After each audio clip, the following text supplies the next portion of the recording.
Mr. Speaker, we're here at the Museum of the Bible. You spoke to the group of pastors here, the Watchman Conference. We're going into the 250th anniversary of our nation. You know, there's a lot of talk about rediscovering the ancient past, the biblical foundation of our nation. What are your hopes for the 250th anniversary? Thanks, Tony. It's a great question and great to be with such an esteemed group. You got pastors from all around the country, and the Watchman ministry is something I've always supported. I'm so glad that FRC is digging in and doing it again. This is an important time, a providential time for our country. We're coming up on the 250th anniversary, the super centennial, as the president likes to call it, because it's easier than saying the long version of what that really is. But we're excited about that. And I think, and as I've shared with all of our friends here tonight, I think it really gives us a unique opportunity to talk about not just the temporal things, but the permanent things, the eternal things. Why is America the exceptional nation that it is? And we're all given this grand opportunity going into this big celebration next year to talk about the founding principles, because that really is the seedbed of America's exceptionalism. Have those been lost? I think they have. I mean, I think in recent generations, beginning, as you and I have documented so well, back in really like the mid-'60s, there was several decades there where we drifted further and further away from the moorings, so to speak, and we went out kind of adrift on the sea of secularism and the denial of God and his involvement in our society, the founding of our country and our lives today.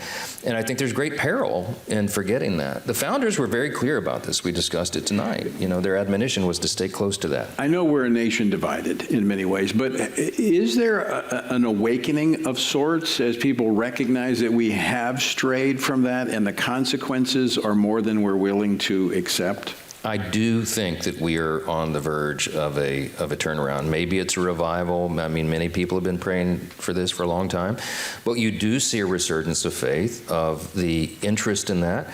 There are a lot of reasons for it, I think. I mean, I think the generations behind us, they followed that completely empty and hopeless worldview that says that there is no God and that you have no meaning and that the old ideas are out of date somehow.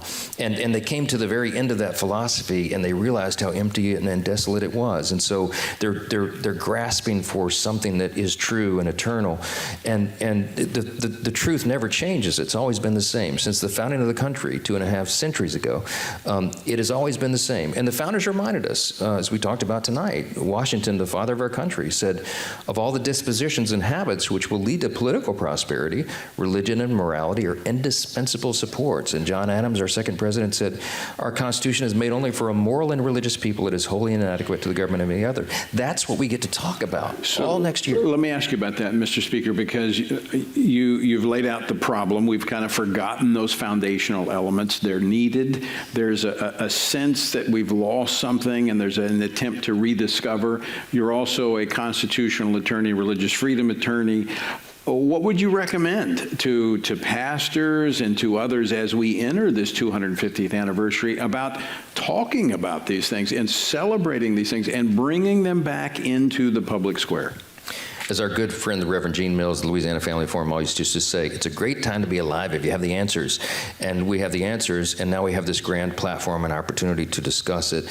And so for all those with a sphere of influence, certainly pastors in the churches, but everyone listening to the sounds of our voices, if that passion burns in your heart, then you're called to go out and be an evangelist to this truth as well. And so I would encourage everybody, talk to young people in particular, but every public venue that you can, to share the simple truths, why we're the most exceptional nation in the world. And I've been giving advice everywhere I've spoken to just use the simplest tool that's available to everybody on every smartphone. Pull up the nation's birth certificate, the Declaration of Independence, and begin with the second paragraph. And just unpack that with people and talk to them about what it means. We hold these truths to be self-evident, that all men are created equal, and that God is the one that gives us our rights, not the government. Start there, and you will spark conversation, and people will dig in a little deeper to understand what it is that makes us so great. So, Mr. Speaker, what do you say to your friends in the media who say separation of church and state? It's ridiculous. Okay, you're talking about the founding documents of the country, and the First Amendment is intended to allow that dialogue to flourish. I mean, religious freedom is the first liberty, truly, literally the first freedom given to us, listed in the Bill of Rights. And what the founders intended and what their advice was to us is that faith would flourish in the public square, that you should certainly go out and talk about these things because they thought it was essential to maintain and keep the republic. If somebody tells you that's against the Constitution, they do not understand what they were talking about. And call the Speaker of the House and I'll represent you for free, okay? In every public square, you should be able to go out and share your faith. That is a quintessential thing about being not just a human being, but being American. And that's what we protect, and we should not shy away from it. In fact, you should use the anniversary of the country to be more bold and verbose about it than you ever have before.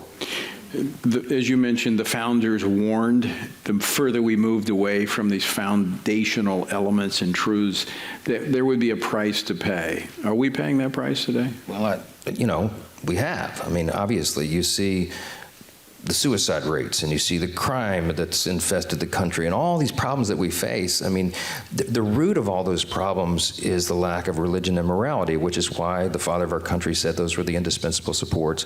And we do well to shore up those foundations. I'm always reminded of Psalm 11:3, if the foundations be destroyed, what will the righteous do? I mean, it is a question for not just communities, but whole nations. And it's not a rhetorical one for us. We have to answer it. But the beauty of this, of living in a free country, is we still have the freedom to defend those things and to pass them on to the next generation. Remember what Reagan reminded us, freedom's not inherited in the bloodstream, right? It's got to be fought for, protected, and taught, or it will be taken away. Mr. Speaker, we just have about 30 seconds left. I know we're midweek recording this. The weekend's coming up. What would you leave us to pray about? For God's wisdom and guidance as we try to govern this ungovernable people, as is said in Scripture. Look, we do live in a great nation. We can't take it for granted, and we have to be good stewards of this responsibility we're given. And we need to get past all the bitter partisanship. We need to get the government open and do the basic responsibility that we're given by God. I think we will. I'm optimistic, Tony. I believe our best days are ahead of us. Mr. Speaker, thanks so much for joining us here at the Museum of the Bible and speaking to the Watchman pastors here for our Watchman Conference. For full shows, live and on demand, it's Salem News Channel.